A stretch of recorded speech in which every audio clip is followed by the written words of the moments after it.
Praise the lord. ఒక ఫ్రెండ్షిప్లో లేదా ఒక రిలేషన్షిప్లో ఎలాంటి క్వాలిటీస్ ఉంటే మరి ఆ రిలేషన్షిప్ చక్కగా ముందుకెళ్తుంది ఒకసారి ఆలోచిస్తారా? ఓకే, మనం ఇది వినగానే మన ఆలోచనలు ఎన్నో అంశాలపైన వెళ్తూ ఉంటాయి కదా. కానీ ఒక రెండింటిని మాత్రం నేను మీ అందరితో చెప్పాలని, అలాగే వాటిని టాప్ ప్లేస్లో ఉంచితే ఆ ఫ్రెండ్షిప్, ఆ రిలేషన్షిప్ చక్కగా ముందుకు వెళ్తుంది.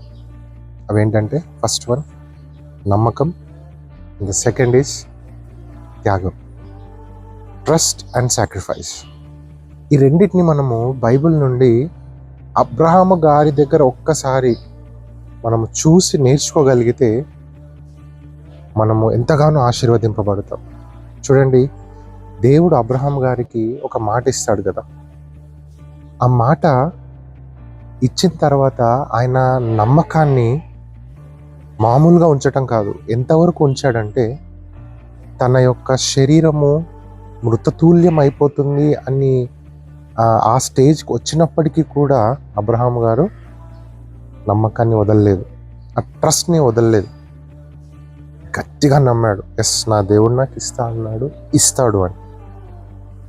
అలాగే దేవుడు మాట ఇచ్చాడు కాబట్టి ఆయన మరి దాని నెరవేర్పుగా అబ్రహాం గారికి చక్కటి గర్భఫలాన్ని, కుమారుణ్ణి ఇస్తాడు. ఇచ్చిన తర్వాత తిరిగి మరి నాకు ఇచ్చేయమని అబ్రహాం గారితో అన్నప్పుడు ఆయన అట్లీస్ట్ ఒక ప్రశ్న కూడా వేయలేదు, ఎందుకు ప్రభువా అని ఒక ప్రశ్న కూడా వేయలేదు, ఎక్కడ వెనకంజ వేయలేదు. హీ వాజ్ రెడీ, అంటే ఆయన ఇమ్మీడియట్గా సిద్ధపడ్డాడు ఇవ్వటానికి. చూడండి, దేవుని పట్ల ఆయనకు ఉన్నటువంటి ఆ భక్తి భావాన్ని మనం ఒక్కసారి ఒక రిలేషన్షిప్గా, ఒక సంబంధంగా, ఒక స్నేహంగా గనక మనం చూడగలిగితే ఆయన దేవుని పైన పెట్టిన నమ్మకం, దేవుడు చెప్పిన మాటకు ఆయన చేసిన త్యాగం ఎంత గొప్పవండి.